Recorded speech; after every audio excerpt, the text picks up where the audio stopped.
Hello everyone, my name is Ranjana Singh and I will be taking your lecture on international business management.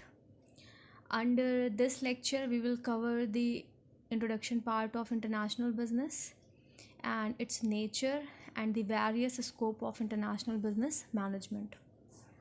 Firstly, you have to understand the meaning of international business. So in general term,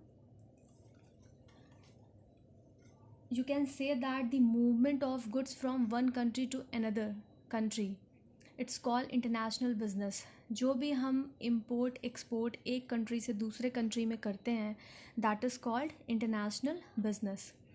international business refers to the global business where goods and services are exchanged between the countries. It involves transfer of goods, services, information, resources, capital, etc.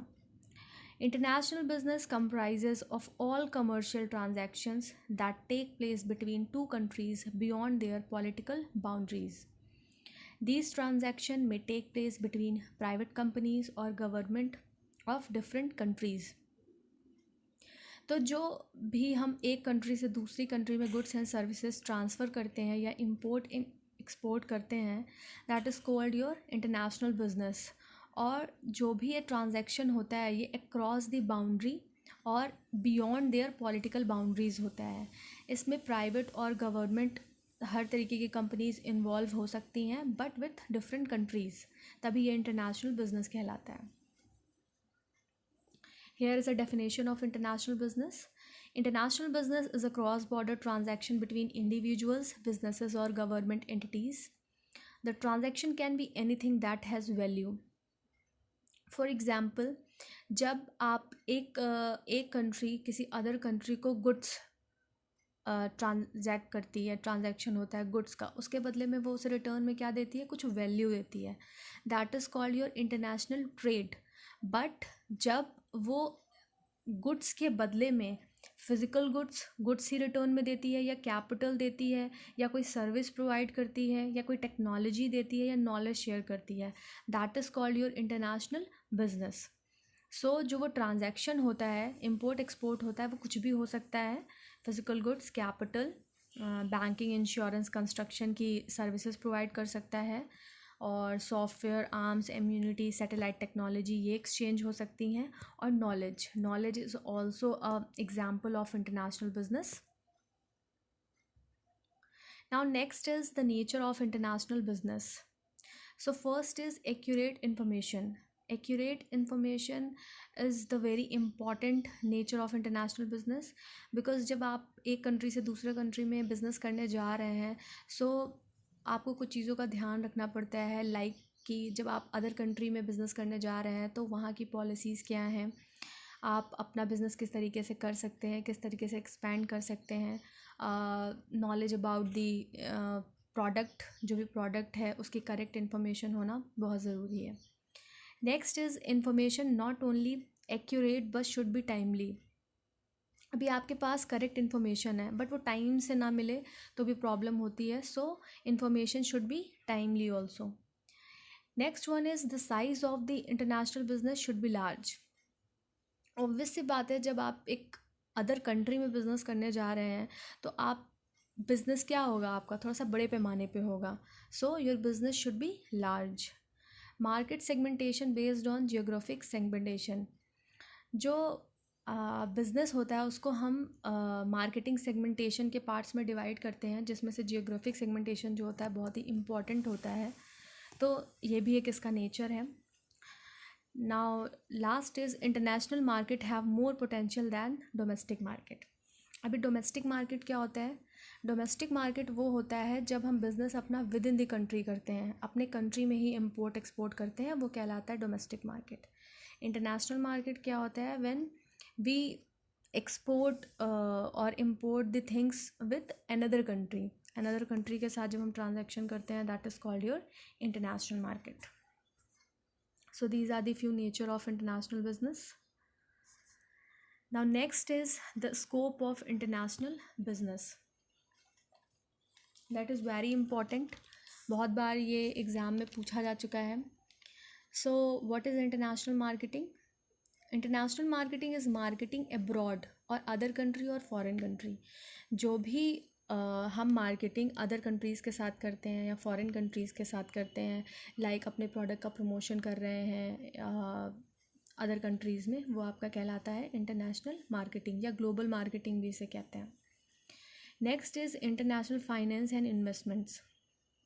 International finance and investment क्या होता है कि जब कोई foreign country आपके country में कोई setup करना चाहती है, इंडस्ट्री लगाना चाहती है या किसी भी तरीके का इन्वेस्टमेंट करना चाहती है हमारी कंट्री में, वो कहलाता है आपका international finance and investments. Next है आपका global HR. Global HR is also known as Global HRM, Global Human Resource Management. It is an umbrella term because आगे आप नाम देख रहे हैं ग्लोबल लगा हुआ है। सो HR का क्या काम होता है? HR is a department that handles the needs of the employee. जो भी ऑर्गेनाइजेशन में एम्प्लॉयज़ की ज़रूरत होती है वो अकॉर्डिंगली प्रोवाइड कराता है, like they recruit, they hire, they train the employees etcetera. But यहाँ पे जो ये ट्रेन कर रहे हैं, रिक्रूट कर रहे हैं, ये ग्लोबली लेवल पे कर रहे हैं। एक कंट्री से दूसरे कंट्री में ये ट्रेनिंग प्रोवाइड करेंगे, रिक्रूट करेंगे, सिलेक्शन करेंगे एक्सेट्रा। लास्ट है your foreign exchange. Foreign exchange is the exchange of one currency from another by government, businesses, residents in two different countries. जो भी जब हम एक कंट्री से दूसरे कंट्री में गुड्स को इंपोर्ट या एक्सपोर्ट करते हैं तो बदले में जो अदर कंट्री होती है उसके बदले में हमें करेंसी देती है। तो जो ये प्रोसेस होता है वो कहलाता है foreign exchange.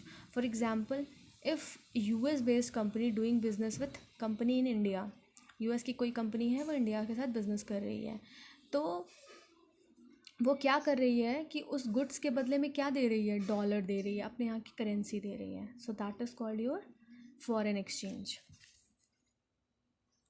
So these are the important scope of international business. Now next is the importance of international business. International business कैसे important है, किस तरीके से है, वो देखते हैं। First is increase in sales. Increase in sales, for example India एक कंपनी है, वो कोई गुड्स बनाती है, फॉर एग्ज़ाम्पल 100 और रिक्वायरमेंट है इंडिया में 100 यूनिट्स की, तो जो वो गुड्स बना रही है वो 100 कंज्यूम हो जा रहा है। उसके बाद भी इंडिया के पास अभी रिसोर्सेज पड़े हुए हैं, बट जितना रिक्वायरमेंट है इंडिया में उतना कंज्यूम हो जा रहा है, तो वो अभी और तो इंडिया में सेल होगा नहीं, लेकिन अभी भी उसके पास रिसोर्सेज बचे हुए हैं। तो अब वो क्या करेगी? अब वो क्या करेगी? अदर कंट्री की तरफ मूव करेगी। वो यूएस जा सकती है, जापान जा सकती है, कहीं पे भी अपने रिसोर्सेज को सेल कर सकती है। तो इससे क्या होगा? अब उसके पास जो बचे हुए रिसोर्सेज थे उसने कहाँ सेल कर दिए? यूएस में सेल कर दिए। उससे क्या हुआ? उसकी सेल्स बढ़ गई। तो वही है ये इंक्रीज़ इन सेल्स, कि आपके पास जितनी रिक्वायरमेंट आपकी कंट्री में थी उतना कंज्यूम हो गया, उसके बाद जो आपके पास रिसोर्सेज बचे हैं उसको आपने क्या किया? अदर कंट्री में सेल कर दिया। Now next is open new opportunities. जब आप दूसरी कंट्री में अपने प्रोडक्ट को सेल कर रहे हैं तो इससे क्या हो रहा है? आपको न्यू अपॉर्चुनिटीज़ मिल रही हैं, वहाँ पे भी सेल कर रहे हैं आप, उससे क्या हो रहा है? प्रॉफिट जनरेट हो रहा है। Next is efficient utilization of resources. ये आपका इंक्रीज़ इन सेल्स से कनेक्टेड है कि जो वहाँ पे रिसोर्सेज आपके बच रहे थे, अब उनको आप क्या कर रहे थे? वहाँ पे यूएस में सेल कर रहे थे, तो ये क्या हो गया? Utilization of resources. नेक्स्ट है प्रोवाइड क्वालिटी प्रोडक्ट्स। जब आपको न्यू अपॉर्चुनिटीज़ मिल रही हैं, अलग कंट्रीज़ में आप जाके अपने गुड्स को प्रोड्यूस कर रहे हैं, गुड्स को सेल कर रहे हैं और नई नई टेक्नोलॉजी को अडॉप्ट कर रहे हैं, तो आपका प्रोडक्ट क्या हो रहा है? क्वालिटी प्रोडक्ट आप प्रोवाइड कर रहे हैं वहाँ पे। नेक्स्ट है न्यू टेक्नोलॉजीज़। ये भी आपका सारे कनेक्टेड हैं एक दूसरे से, कि जब आप अदर कंट्री में जा रहे हैं, वहाँ की टेक्नोलॉजी देख रहे हैं, आप अपग्रेडेड है, तो आप अपने आप को और क्या कर रहे हैं? एफिशिएंट बना रहे हैं न्यू टेक्नोलॉजीज़ के साथ। Last one is help in earning foreign exchange. ये भी हम ऊपर डिस्कस कर चुके हैं कि जब हम अदर कंट्री में अपना गुड्स ट्रांसफ़र कर रहे हैं तो उसके बदले में वो हमें क्या दे रहे हैं? अपने कंट्री की करेंसी दे रहे हैं।